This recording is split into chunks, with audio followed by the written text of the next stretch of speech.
Bon alors bonjour, aujourd'hui nous sommes avec Nathan Leroux, pilote moto de Saint-Jean-Pierre-Fixe, à côté de Nogent-le-Rotrou. Alors Nathan Leroux, il roule en 600 Challenger hein, dans le championnat de l'Ultimate Cup Moto, c'est bien ça.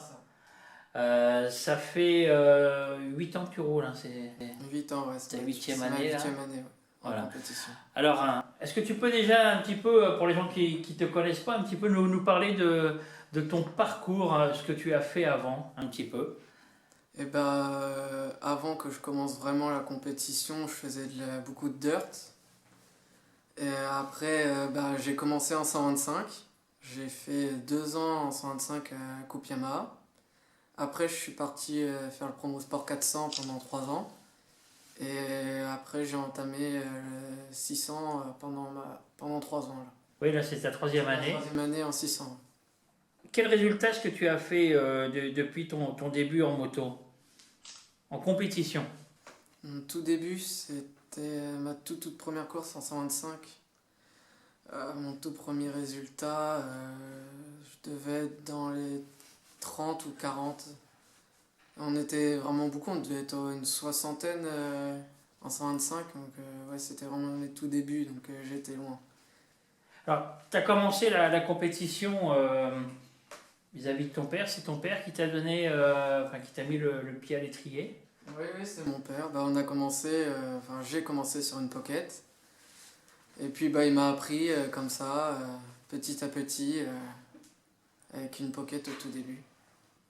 Et puis, alors, donc, cette année, on peut dire que c'est une très bonne année pour toi, parce que tu es vice-champion en Ultimate, hein. Oui, oui, cette année, ouais, pour moi, c'est la meilleure saison. Il y a eu des podiums, il n'y a pas eu beaucoup de chutes. J'ai beaucoup progressé cette année avec le 600, j'ai beaucoup appris. Non, pour moi, c'est la meilleure saison. Franchement, je suis très très content de cette saison. Il y avait combien de courses cette année en... Alors, il y a eu 5 courses. À chaque fois sur les manches, j'avais 2 courses, donc ça faisait 10 courses en total. Alors, est-ce que tu veux nous faire un petit récapitulatif un petit peu de tes courses là? La première course, c'était Dijon. Ouais, la première Ça course, a mal c'était commencé, à je crois, Dijon. Ouais, ça a mal commencé. J'avais pris 2 chutes, une aux essais libres et une au qualif. Donc ça m'avait un petit peu refroidi. Et la première course, j'étais parti assez loin. Je devais être 17 ou 18e. Je suis remonté quand même 10e. Et après, le dimanche, j'ai réussi à gagner. C'était ma première victoire en 600. Après, on était parti au Vigan pour la deuxième manche où j'ai fait 2 belles courses. J'ai fait 6e et 3e. Donc c'était des belles courses et des belles positions. Après, on est retourné à Dijon où j'ai fait 9e et 4e. Enfin, j'aurais pu gagner la deuxième course, mais j'ai failli chuter. Donc les pilotes m'ont redoublé et du coup, j'ai fini 4. Après, on a été au Mans, donc chez moi, où j'ai fait 3e et 3e. C'était mon meilleur week-end. 2 podiums au week-end, donc c'était super bien. Et après, on est arrivé à Manicourt à la finale, où c'était un peu plus compliqué. Un circuit que j'aimais pas beaucoup. Mais j'ai fait 13e à la première et 10e à la deuxième course. Et c'est en fait un circuit que j'aime beaucoup parce que j'ai beaucoup amélioré, j'ai beaucoup appris sur ce circuit-là. Oui, puis tu as battu ton record là-bas, Ouais, j'ai Manicourt. battu mon record. L'année dernière, je roulais en 1,54 et cette année, j'ai roulé en 1,51. Donc c'était une grosse progression sur circuit. Et qu'est-ce qui fait que cette année, t'as bien assuré comme ça? Il y a eu un petit déclic, il y a eu puis quelque chose voilà, qui s'est débloqué parce que c'est vrai que, en plus, ça a mal commencé à Dijon, comme on disait, mais qu'après, il faut le petit déclic pour lancer la machine, quoi. Bah oui, ça avait mal commencé, mais après, quand j'ai fait une victoire, ça m'a motivé. Donc je me suis dit, bon, on va continuer sur cette lancée-là, à faire des bons résultats. Je me suis mis beaucoup au sport cette année et tout. Donc c'est vrai que le sport, ça m'a beaucoup aidé. J'étais beaucoup moins fatigué en course. Franchement, je pouvais y aller, quoi. Même à la fin des cours, j'étais pas fatigué. Ouais, beaucoup de sport, beaucoup d'entraînement, puis le mental aussi qui suit. Ouais, le mental aussi, en fin de course, même si des fois ça arrivait que j'avais un peu mal, il y avait les concurrents qui étaient devant moi, donc je lâchais pas, quoi. C'était vraiment au mental des fois à la fin. Quand tu fatigues comme ça, c'est quoi qui fatigue le plus chez toi? C'est mentalement ou c'est physiquement? Physiquement, des fois c'est les bras, parce que niveau freinage, des fois on souffre beaucoup. Après, des fois il y a les cuisses aussi, mais c'est plus les bras qui souffrent. Ok. Alors, en entraînement cette année, qu'est-ce que tu fais comme sport? Je présume beaucoup de footing. Ouais, je courais pas mal, je courais 2-3 fois par semaine, ça dépendait. Je faisais tous les jours des pompes, des abdos, mais ouais, je courais beaucoup principalement. Alors, est-ce que tu peux rappeler ta moto, un peu les caractéristiques de la moto que tu avais cette année? Alors, je roulais sur une Yamaha R6, et ma moto elle faisait 113 chevaux, donc c'est pas une moto très puissante, mais il n'y a pas besoin de chevaux pour gagner, quoi. Tout là-dedans. Oui, c'est tout dans la tête après. Voilà. Ouais. Alors là, donc, tu finis vice-champion de France en ultimate. Ça va t'ouvrir des portes pour l'année prochaine. Bah là, j'espère bien, là, parce que je me suis donné à fond cette année pour montrer que je pouvais être devant. J'espère que je vais trouver de nouveaux sponsors pour 2022. Et l'année prochaine, je compte me lancer en endurance pour pourquoi pas m'ouvrir des portes l'année prochaine, enfin dans 2 ans, je veux dire en 1000, et puis peut-être pour faire les 24 heures du Mans un jour. Ouais, ça serait le rêve de faire les 24 heures du Mans, comme on avait déjà dit. Ouais, bah oui, c'est le rêve à beaucoup de gens, je pense, de faire les 24 heures du Mans. C'est un circuit mythique en plus du Mans, donc oui. Ouais, puis à côté de chez nous, quoi. Oui, aussi, c'est à côté de chez moi, donc. Voilà. Et je présume que si tu passes l'année prochaine en endurance, c'est pareil, ça multiplie le budget par combien? 2, 3 de ce que vous avez actuellement, non? Je dirais par 2, ouais. Ouais, par 2, je pense déjà. Parce que ça demande plus de pneus, beaucoup plus d'essence. Donc ouais, on roule beaucoup plus que des courses de vitesse. Beaucoup de sacrifices pour réussir à rouler, parce qu'il y a beaucoup quand tu travailles, beaucoup d'argent passe là-dedans. Oui, c'est sûr que l'argent, ça passe dans la moto. Mais bon, quand on aime la moto, on compte pas, hein. Ouais. Et l'idéal, ça serait de trouver vraiment, comme on disait tout à l'heure, vraiment trouver des nouveaux sponsors et des gros sponsors pour l'année prochaine pour te suivre. Donc on peut déjà lancer un appel pour les entreprises qui sont du bassin du Perche, les grosses entreprises qui veulent aider un petit jeune. Donc n'hésitez pas à contacter Nathan Leroux. On redonnera les coordonnées tout à l'heure. Ouais, l'endurance, ça se déroulera sur quel circuit? Il y a déjà le calendrier qui est sorti l'année prochaine. J'ai des circuits, mais bon, c'est pas encore sûr. Mais on m'a dit qu'on roulerait au Vigan, Manicourt, Le Castellet, Navarra et Anneau du Rhin. Mais c'est pas encore sûr. Ah oui, Navarra, ça fait un petit bout quand même Navarra, ouais, c'est pour y aller en effectivement. Espagne, ouais, donc il y a de la route. Et là, dans ces cas-là, vous rouleriez, enfin, tu roulerais à l'américaine, c'est ça? Ouais, c'est ça. C'est-à-dire que je roulerai avec ma moto et mon coéquipier avec sa moto. Comme ça, chacun a ses sponsors, chacun son matériel. Ouais, chacun a ses propres sponsors, son propre matériel. Puis chacun roulera à peu près 40 minutes sur une endurance de 4 heures. Et dans quel état d'esprit à la fin de saison, là, quand tu gagnes comme ça? Parce que faut que tu gardes les pieds sur terre. Faut pas prendre le melon. Faut vraiment rester posé. C'est pas dur à garder ça en tête, en fait. Non, parce que c'est un petit championnat, donc pour moi, je me prends pas la tête, je suis champion de France, mais voilà quoi. C'est pas comme si j'étais en Superbike ou en MotoGP. Ouais, puis bon, de toute façon, te connaissant, tu prendras jamais le melon, hein. Non. Donc on sait très bien que tu as les pieds sur terre, tu sais d'où tu viens et que voilà, entre autres, tes parents ont aussi galéré pour faire ce que tu fais et que oui, c'est pas du jour au lendemain que tu vas avoir un nom comme ça. Non, c'est sûr.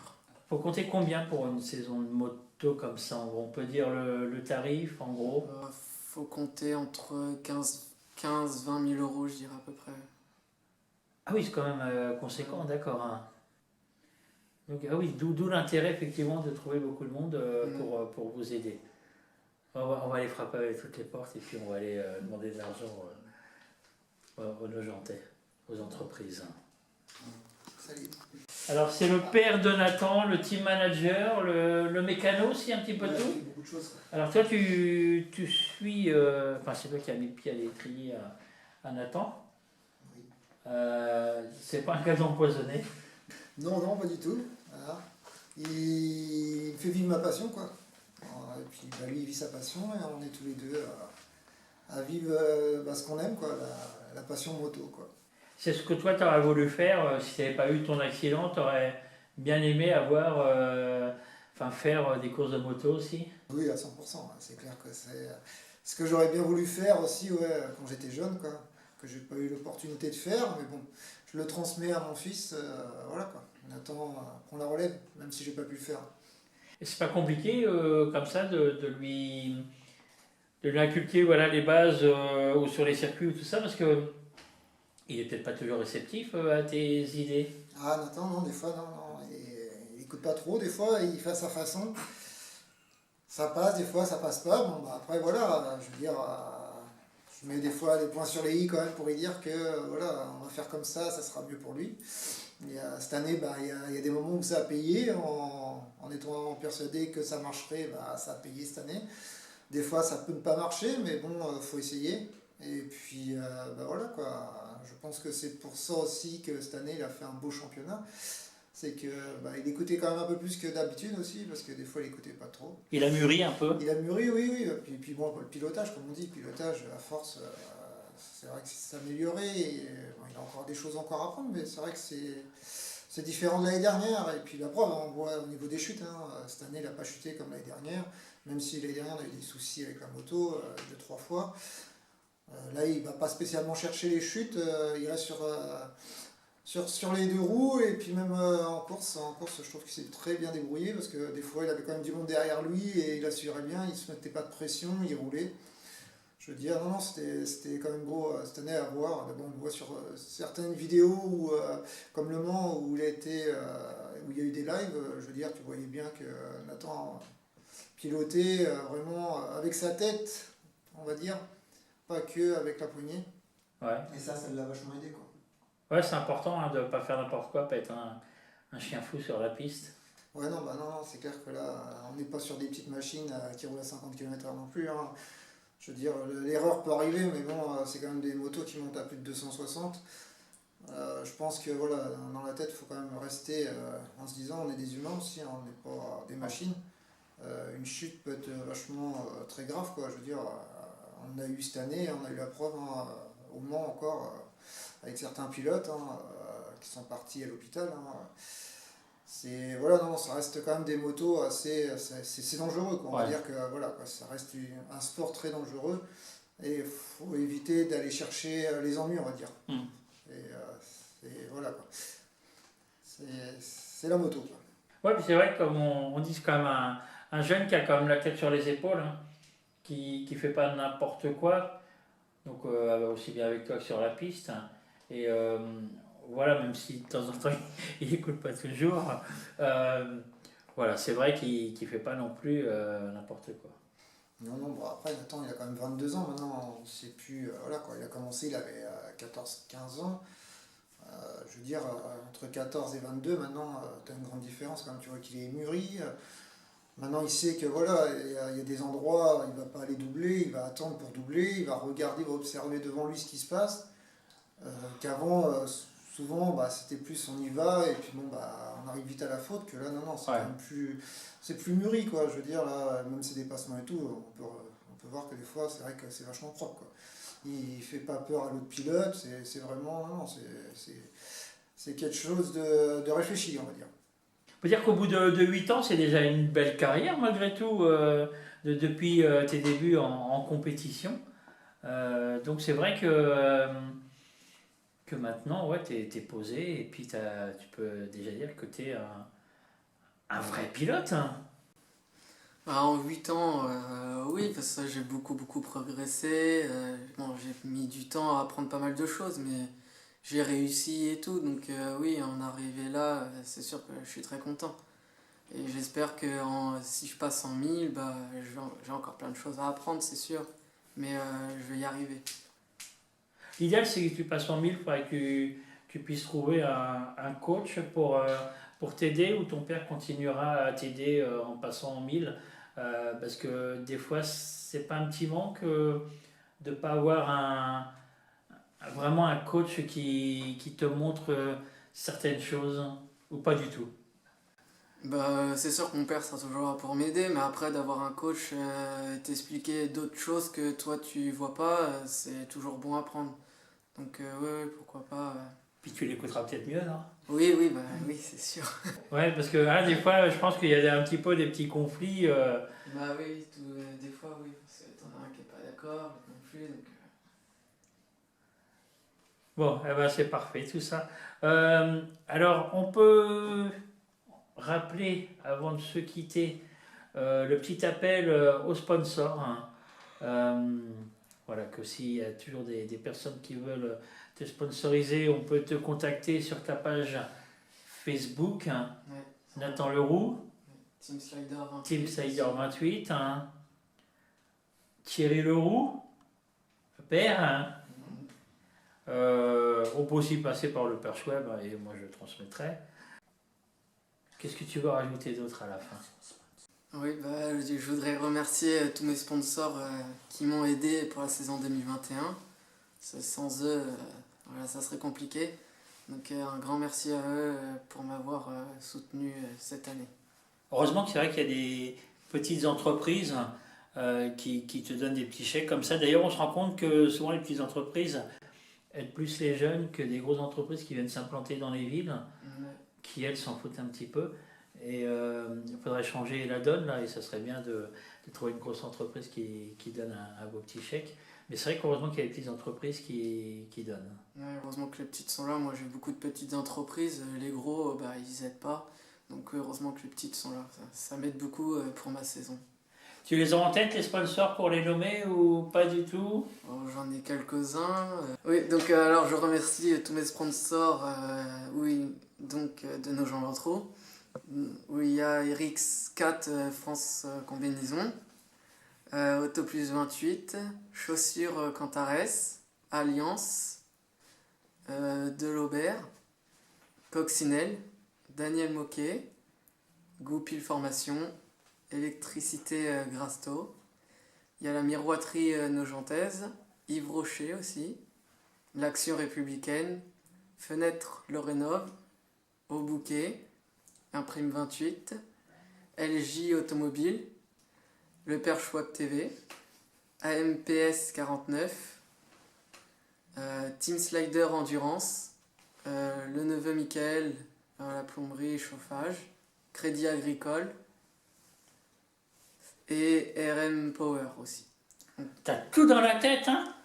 Ah oui. Hein, franchement, alors là, bravo, parce que franchement, tous les avoir comme ça, sans en oublier, franchement, chapeau. Donc ça prouve bien que, voilà, quand tu es sur le circuit, bah, c'est pareil, hein, tu as tout dans la tête, tu as le circuit dans la tête, pareil. Moindre petit virage, tout ça, et bah, tu as les sponsors, pareil. C'est ça. Voilà, donc on ne peut qu'inciter tout le monde à aider ce petit jeune. Voilà, et donc n'hésitez pas à le contacter. Eh ben, merci Thierry, merci Nathan. Merci. Et puis, puis on continuera à vous suivre pour cette année 2022. Là c'est rouge. Hein.